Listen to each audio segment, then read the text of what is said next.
Hello students. आपके अपने channel creating mathematicians में आपका स्वागत है। स्टूडेंट्स, आज के लेक्चर में हम डिस्कस करेंगे थ्री डायमेंशनल कोऑर्डिनेट के बहुत ही इंपॉर्टेंट टॉपिक कोन पर। अगर आप बीएससी के स्टूडेंट्स हैं या आप TGT, PGT, LT grade exam या जीआईसी मेंस एग्ज़ाम की प्रिपरेशन कर रहे हैं तो यह लेक्चर आपके लिए बहुत ही उपयोगी लेक्चर होने वाला है। स्टूडेंट्स, मैं इस पूरे टॉपिक को बहुत ही डीपली हाई लेवल तक पढ़ाऊंगा। इसमें हो सकता है आपको कि 3-4 लेक्चर मुझे बनाने पड़े इस टॉपिक पे, तो आप इन सारे लेक्चर्स को बहुत सीरियसली सीरियल वाइज देखें। निश्चित ही ये टॉपिक आपको 100% क्लियर हो जाएगा। तो आइए शुरू करते हैं आज का लेक्चर। तो आइए स्टूडेंट, सबसे पहले यहाँ पे आज का जो कोण हमारा 3D कोऑर्डिनेट में हमको पढ़ना है उसमें, और जो हम मेंसुरेशन में कोण पढ़ चुके हैं इसमें क्या अंतर होने वाला है इसको पहले क्लियर करते हैं। तो देखिए, हमने जो मेंसुरेशन में कोण पढ़ा है वो राइट सर्कुलर कोण होता था। आप इस वर्ड को वहां पे बहुत ज्यादा पढ़ते होंगे, बुक में लिखा हुआ कि राइट सर्कुलर कोण।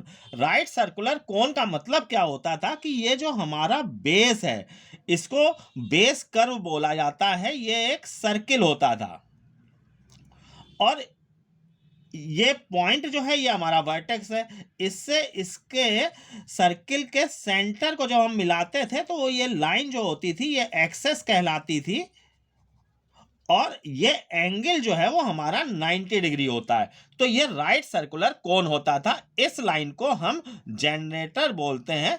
इसी लाइन को जब यहां पर इस तरीके से रोटेट किया जाता है तो ये कोन हमारा बनता है। ये एंगल हमारा सेमी वर्टिकल एंगल कहलाता है। तो ये जो कोन होता था ये राइट सर्कुलर कोन होता था। हमने मेंसुरेशन में इस कोन के बारे में पढ़ा है। अब हमें यहाँ पर जो कोन पढ़ना है वो राइट सर्कुलर कोन नहीं होगा, पहली बात।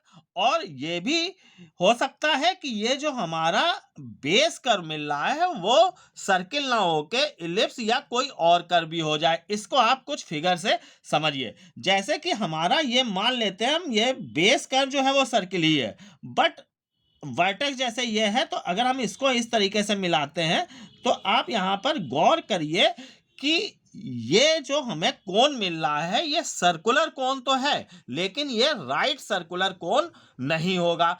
ऐसे ही अगर हमारा जैसे मान लीजिए कि बेस कर्व जो है वो इलिप्स है, अब हमने ये इस तरह का एक ये बना दिया कोण, तो यहां पर ये सर्कुलर कोण नहीं कहलाएगा क्योंकि इसका बेस कर्व जो है वो सर्किल नहीं है।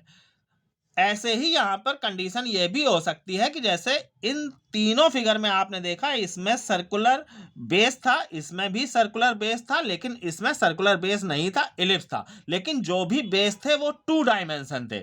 ऐसे ही 3 डायमेंशन बेस भी हो सकता है। जैसे कि एक मान लीजिए कि एक गोला है, स्फीयर है, और इस तरीके का एक कोन बना दिया गया है यहां पर, तो ये कोन जो है वो एनवलपिंग कोन कहलाएगा। अभी हम इस तरीके के सारे जो भी कोन्स मिलने हैं उनके बारे में आगे पढ़ेंगे। तो हमने अभी तक जो मेंसुरेशन में कोन पढ़ रखा है वो ये कोन होता था राइट सर्कुलर कोन। अब आप समझ गए होंगे कि जैसे ये सर्कुलर कोन है बट ये राइट एंगल पर नहीं है, ऐसे ही ये सर्कुलर कोन नहीं है। इसका बेस कर्व जो है वो इलिप्स है, इसका बेस कर्व जो है वो स्पेयर है। तो अगर बेस कर्व हमारा 3 डायमेंशनल शेप है, जैसे ये स्पेयर है, तो इसको हम एनवलपिंग कोन कहेंगे। तो ये जो नए नए तरीके के कोन आ रहे हैं इन सब की इक्वेशन अब हमें यहाँ पर निकालनी होगी। जबकि हम जो मेंसुरेशन में पढ़ते थे वहां पे वॉल्यूम और इसका सरफेस वगैरह निकालते थे, बट अब हमें यहाँ पर 3 डायमेंशन कोऑर्डिनेट में इनकी इक्वेशंस को निकालना है। तो आप यहाँ पर बेस क्या है कोन का ये समझ चुके होंगे। अब हम स्टूडेंट्स आते हैं equation of right circular cone. देखिए, सबसे पहले हम यहाँ पे ये राइट सर्कुलर कोन इसकी इक्वेशन निकालना देखेंगे। उसके बाद हम फिर जब देखेंगे कि राइट सर्कुलर कोन नहीं है या एनवलपिंग कोन है तो उनकी इक्वेशंस को कैसे निकाला जाएगा। तो राइट सर्कुलर कोन में भी हम 2 केस लेते हैं। पहला कि वर्टेक्स जो है वो ओरिजिन है 0 0 0, फिर दूसरा केस लेंगे कि वर्टेक्स जो है वो अल्फा बीटा गामा मतलब कि ओरिजिन नहीं है। तो पहले देखिए, यहां पर इसका हमने वर्टेक्स 0 0 ले लिया, v इसका यहां पे इसको हम शो कर रहे हैं, सेंटर इसका c है, एक पॉइंट p हम मान लेते हैं इसके जनरेटर पे x y z। तो अब यहाँ पर ये जो VP लाइन हो गई, ये इसका जनरेटर का काम करेगी, VC लाइन जो है वो इसका एक्सेस होगी। हम इसके डायरेक्शन रेशियोज मान लेते हैं कि LMN है, ये हमने इसके डायरेक्शन रेशियोज मान लिए एक्सेस के, और इसके डायरेक्शन रेशियो जो है वो हो जाएंगे, ये हमको मालूम है कि x1 minus x2, y1 minus y2 और z1 माइनस z2। तो ये x माइनस 0 ये x हो जाएगा, y माइनस 0 y हो जाएगा और z माइनस 0 ये z हो जाएगा। तो इसके डायरेक्शन रेशियोज, इसको मैं अब शॉर्ट में DRS बोलूंगा।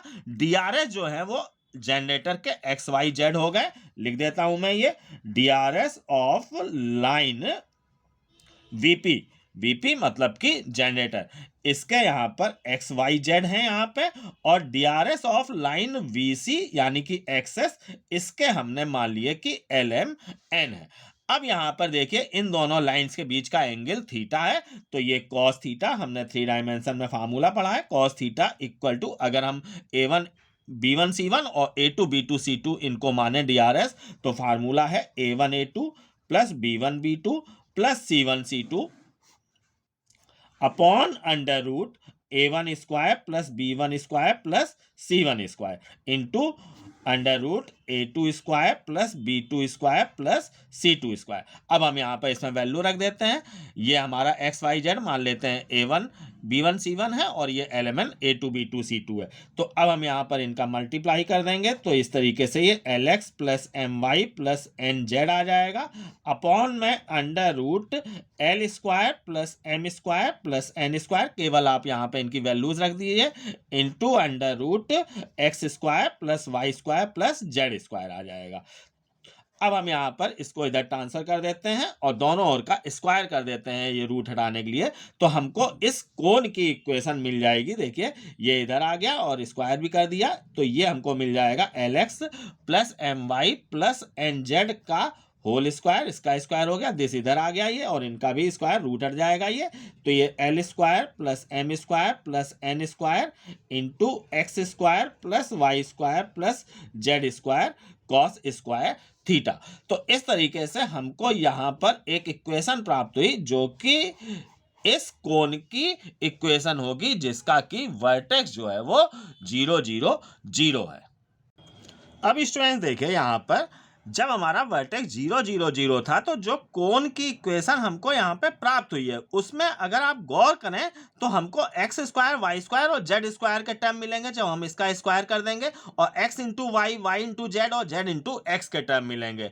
तो इसी आधार पर यहाँ पर कोण की जनरल इक्वेशन देखिए दी गई है, जिसका कि वर्टेक्स 0 0 0 यानी कि ओरिजिन हो a x square plus B Y square plus c z square plus 2f y z plus 2g/z(x) और प्लस 2h(x)y इक्वल टू 0। मतलब कि ये जो इक्वेशन हमने यहाँ पर निकाली है ड्राइव करके, उसमें जो जो टर्म्स आ रहे हैं उसी बेस पे इसकी जनरल इक्वेशन लिख दी गई है। तो ये 6 टर्म्स आ रहे हैं, और बात ध्यान देने वाली जो है कि ये होमोजीनियस इक्वेशन है।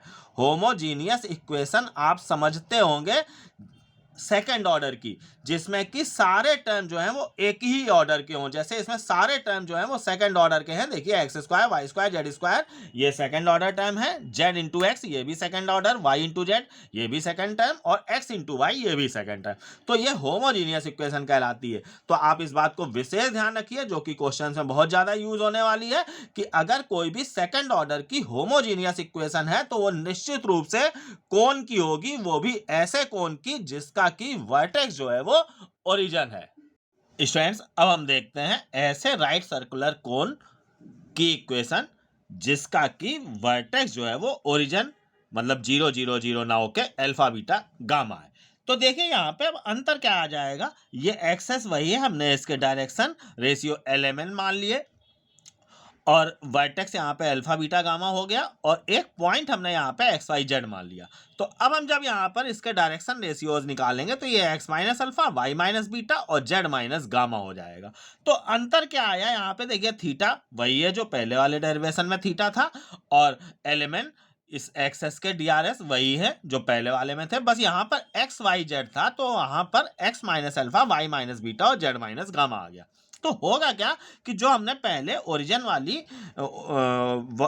वर्टेक्स वाले कोन की इक्वेशन निकाली थी, वो देखिए ये आपके सामने मैंने लिख रखी है।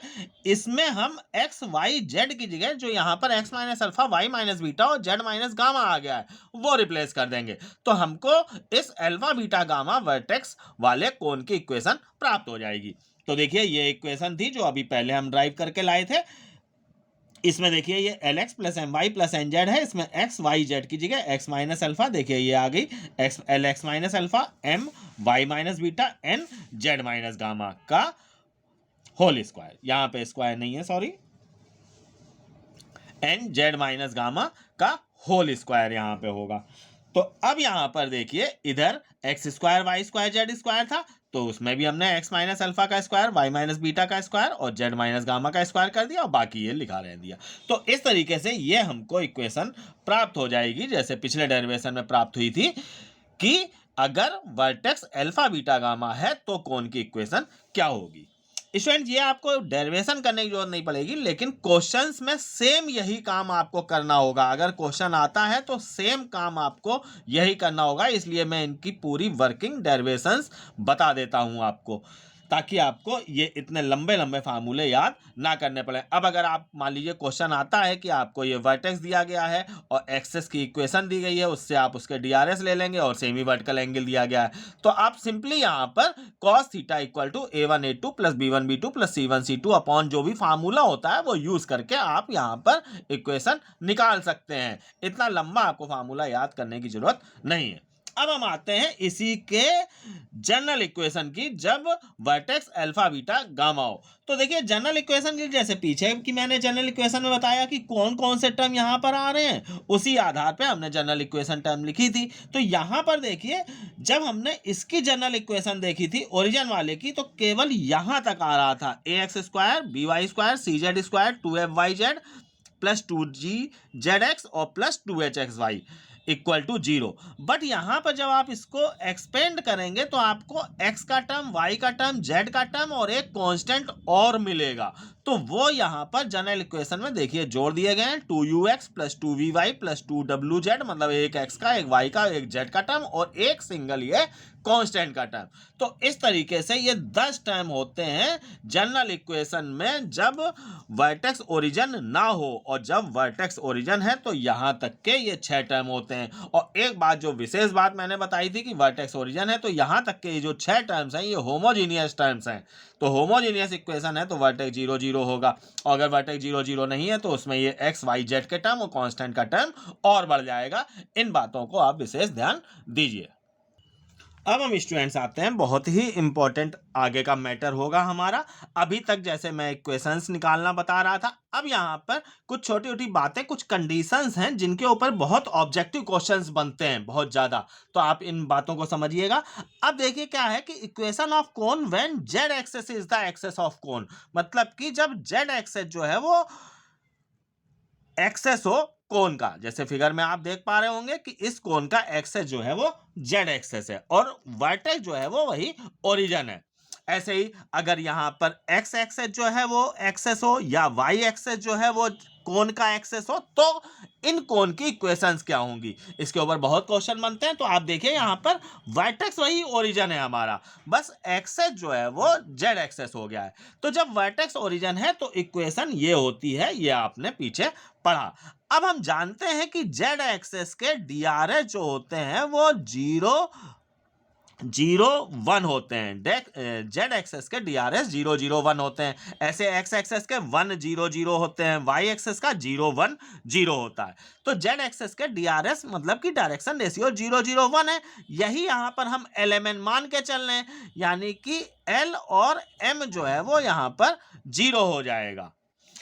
तो एन देखिए यहाँ पर 1 भी हो सकता है, 2 3 4 कुछ भी हो सकता है, वो एन यहाँ पर कैंसिल हो जाएगा, इसलिए उसको मैं कंसीडर नहीं कर रहा हूँ। एल और एम जो है वो निश्चित रूप पे 0 होंगे, एन 1 2 3 4 कुछ भी हो सकता है। तो यहाँ पर बट आप एन की चिंता मत कीजिए, एन देखिएगा कैंसिल हो जाएगा। तो हम एल और एम इक्वल टू 0 लेके चलेंगे, put L equal to M equal to 0। तो देखिए यहाँ पे एल और एम 0 हो गया, तो ये एन स्क्वायर जेड स्क्वायर हो जाएगा। इधर ये हमारा X square plus Y square plus Z square, और फिर ब्रैकेट में फिर ये L square M square zero हो जाएगा, तो ये केवल एन स्क्वायर बचेगा, और ये कॉस स्क्वायर थीटा हम ले लेते हैं। अब हम यहाँ पर देखिए ये एन स्क्वायर कैंसिल हुआ जा रहा है, तो अब हम एन की वैल्यू चाहे 1 लें 2 लें 4 लें, कोई फर्क नहीं पड़ना है। अब हम इस कॉस स्क्वायर थीटा को इधर इसके साथ ले आते हैं, तो ये z square upon cos square theta, ये z square sec square theta हो जाएगा, equal to x square plus Y square plus Z square. Z square इधर ले आते हैं, तो ये z square sec square theta minus 1 हो जाएगा, equal to x square plus Y square. X square plus Y square इधर लिख लेते हैं, इक्वल टू जेड स्क्वायर, और सेक स्क्वायर थीटा माइनस 1 जो है वो टेन स्क्वायर थीटा होता है, तो z square Z square tan square theta आ जाएगा। तो कुल मिला के हमको अब ये एक ऐसे कोण की इक्वेशन मिल गई जिसका कि वर्टेक्स जो है वो ओरिजिन है और एक्सेस जो है वो जेड एक्सेस है।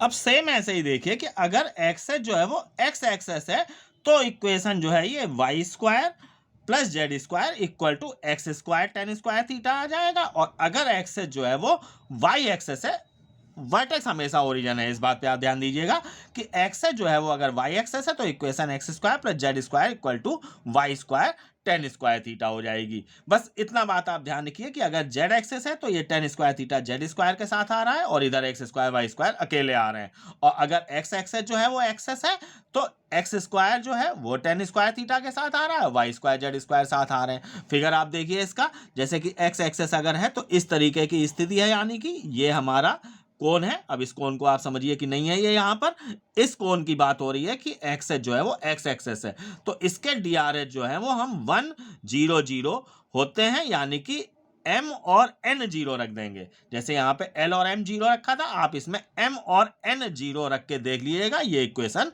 प्राप्त हो जाएगी। ऐसे ही अगर y एक्सेस जो है वो हमारा मान लीजिए एक्सेस है कोण का, तो यहां पर हम इसके डीआरएच जो है वो 0 1 0 लेंगे, यानी कि एल एम एन की जगह 0 1 0 आ गया, तो एल 0 और एन 0 रख के आप देख लीजिएगा, तो आपको ये इक्वेशन प्राप्त हो जाएगी। तो ये बहुत ही इंपॉर्टेंट इक्वेशंस हैं जिनका कि बहुत ज्यादा यूज होता है। अब स्टूडेंट्स हम आगे और बढ़ते हैं, कुछ और यहाँ पर हम इंपॉर्टेंट मैटर समझते हैं। तो आगे क्या है कि general equation of cone which contain the 3 coordinate axes that is passing through the coordinate axes. मतलब हमको एक ऐसे कोन की इक्वेशन निकालनी है जो कि तीनों कोऑर्डिनेट एक्सेस से पास होता है, या जिसके ऊपर तीनों कोऑर्डिनेट एक्सेस हैं, मतलब कि एक्स एक्सेस वाई एक्सेस और जेड एक्सेस तीनों ही जो है वो उस कोण पर होंगे, और कोण पर अगर कोई भी लाइन ली जाए तो उसके जनरेटर का काम करती है, ये हमको मालूम है। तो यहाँ पर देखिए करेंगे क्या हम यहाँ पर कि ऐसा जो भी कोण होगा जिस पर कि तीनों कोऑर्डिनेट एक्सेस होंगे, तो उसका वर्टेक्स जो है वो निश्चित रूप से 0 0 होगा।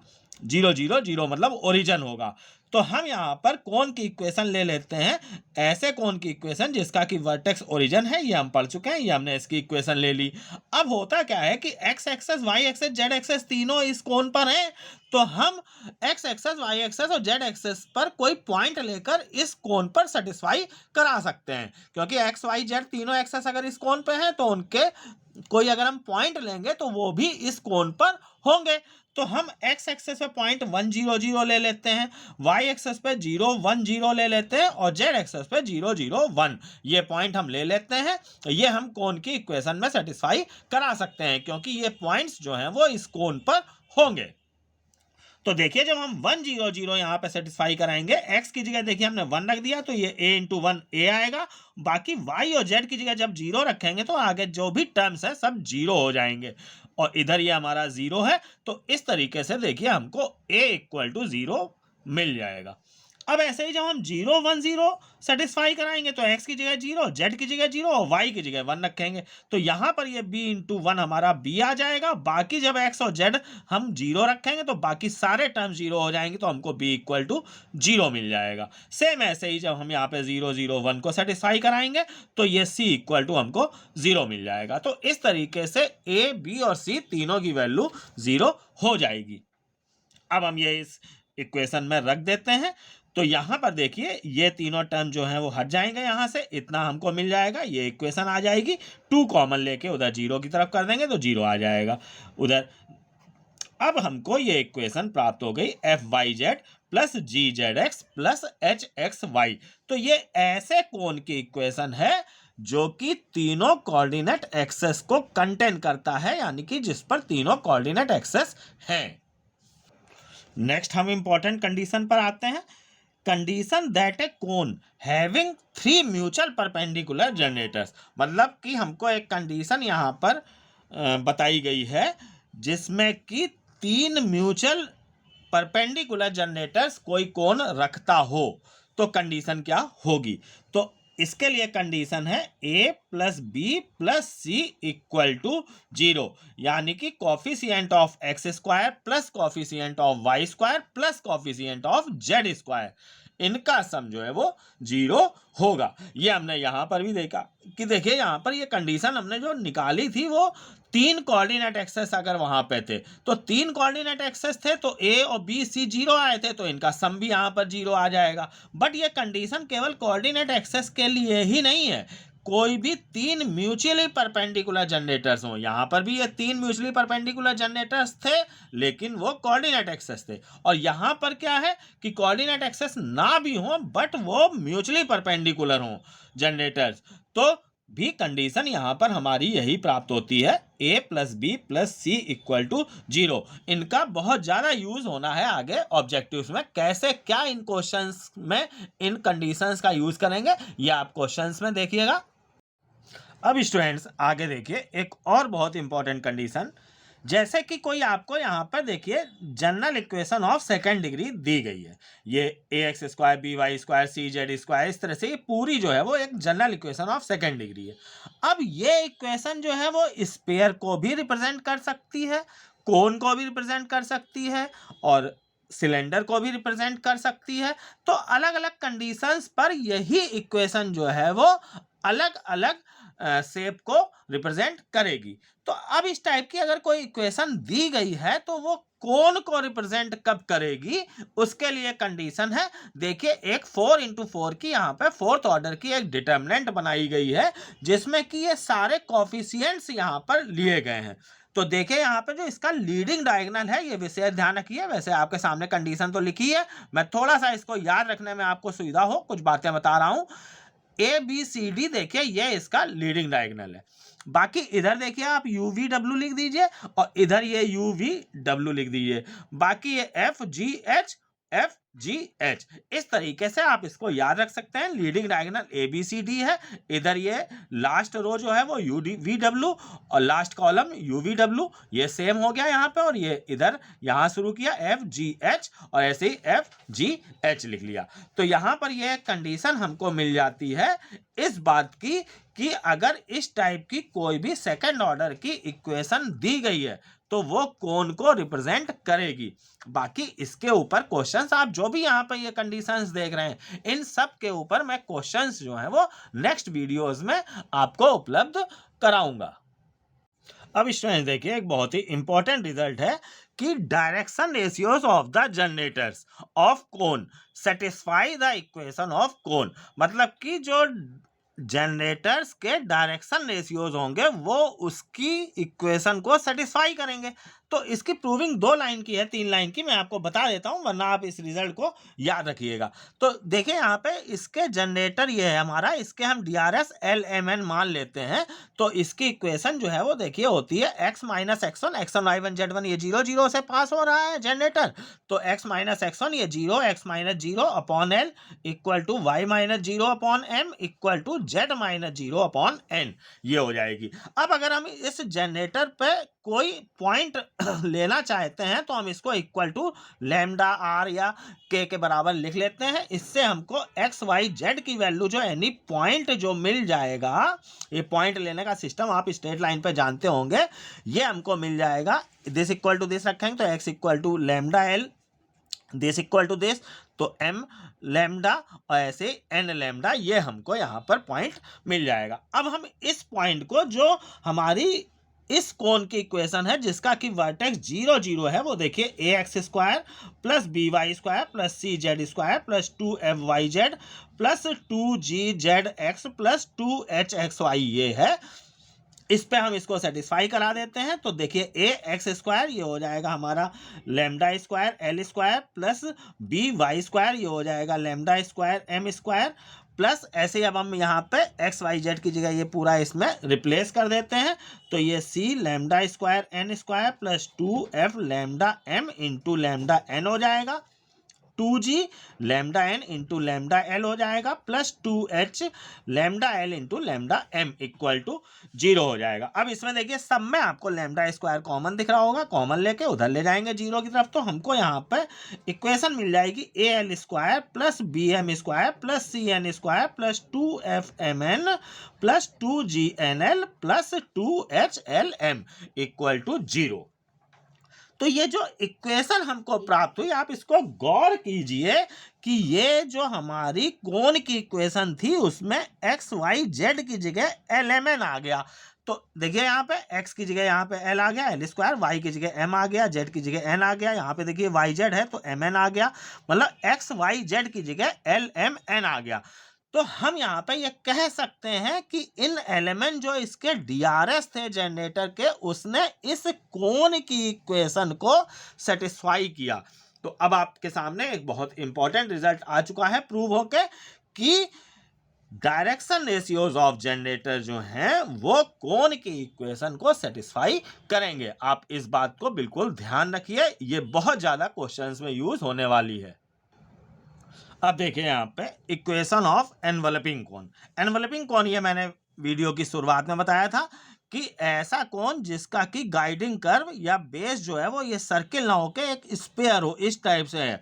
ये मान लीजिए कोई स्फीयर है और ये इस तरीके का कोण है तो यहाँ पर इसका जो बेस कर्व है वो एक स्फीयर है। कोण का बेस कर्व जैसा कि मैंने बताया कि सर्किल होता है तो राइट सर्कुलर कोन या सर्किल के अलावा एलिप्स हो सकता है और भी कर्व्स हो सकते हैं, ये मैंने शुरुआत में बताया था। और अगर मान लीजिए कि 3 डायमेंशन शेप जैसे स्फीयर अगर हमारा गाइडिंग कर्व है तो ऐसा कोन जो है वो एनवलपिंग कोन कहलाएगा। तो इसकी इक्वेशन जो होती है वो S S one equal to T square होती है। अब ये एस एस वन और टी क्या होते हैं ये आप जानते हैं। मान लीजिए कि इस स्फीयर की इक्वेशन जो भी दी गई है X square plus Y square plus Z square equal to A square, मान लीजिए कि ये स्क्वायर की इक्वेशन है। तो S1 जो है वो हमारा S जो है वो हमारा इसको इधर ले आएंगे। अभी S1 में बताता हूं आपको, सब कुछ लेफ्ट साइड में ले आएंगे x square plus Y square plus Z square minus a square और राइट साइड में 0 होना चाहिए। तो ये जो लेफ्ट साइड है वो s होता है और S1 जो होता है वो हमारा इसी में हम यहाँ पे इसके वर्टेक्स मान लेते हैं अल्फा बीटा गामा है, इसको रिप्लेस कर देंगे एक्स वाई जेड की जगह तो हमको S1 मिल जाएगा यानी कि alpha square plus beta square plus gamma square minus a square, ये हमारा S1 हो गया। और टी जो है वो हमारा जैसे टेंजेंट निकालते हैं, ये आपने सर्किल वगैरह में एस एस वन और टी के बारे में पढ़ा होगा, नहीं भी पढ़ा है तो आप इसको समझिए, बाकी मैं नेक्स्ट वीडियोस में इनके ऊपर क्वेश्चंस आपको बताऊंगा। तो T जो है वो यहाँ पर इसी S में जैसे एक्स वाई जेड की जगह ये पॉइंट रिप्लेस कर दिया वर्टेक्स, ऐसे ही अब यहाँ पर एक्स स्क्वायर को X X one, Y square को वाई वाई वन और जेड स्क्वायर को जेड जेड वन लिखा जाएगा और X one Y one Z one की जगह ये अल्फा बीटा गामा लिखा जाएगा। तो ये हमारा आ जाएगा alpha x plus beta y plus gamma z minus a square, ये टी आ जाएगा। अब हम ये एस एस वन और टी की वैल्यू यहाँ पर रिप्लेस कर देंगे, उसमें जो भी हमारा अल्फा बीटा गामा वर्टेक्स होगा वो रिप्लेस कर देंगे अल्फा बीटा गामा की जगह, सॉल्व करेंगे तो एनवलपिंग कोन की इक्वेशन हमको प्राप्त हो जाएगी। तो इस तरीके से स्टूडेंट्स अब मैं आज के वीडियो को यहीं पर समाप्त करता हूं। मैंने कोन की लगभग सारी थ्योरी जो भी है वो इस वीडियो में कवर कर दी है। बाकी इनके ऊपर जो भी इंपॉर्टेंट क्वेश्चन होंगे, हर तरह के कोन की इक्वेशन निकालना, गाइडिंग कर्व जब सर्किल हो, एलिप्स हो, पैराबोला हो या ये एनवलपिंग कोन स्फीयर हो, हर तरह के कोन की इक्वेशन निकालना और सारी कंडीशंस को यूज करते हुए जो भी इसके इंपॉर्टेंट क्वेश्चंस होंगे वो मैं आगे आपको नेक्स्ट वीडियोज में उपलब्ध कराऊंगा। अगर वीडियो आपको पसंद आया है तो आप इस वीडियो को लाइक जरूर कीजिए, कमेंट करके जरूर बताइए, और अगर आप मेरे चैनल पर पहली बार आए हैं तो चैनल को सब्सक्राइब अवश्य करिए। धन्यवाद।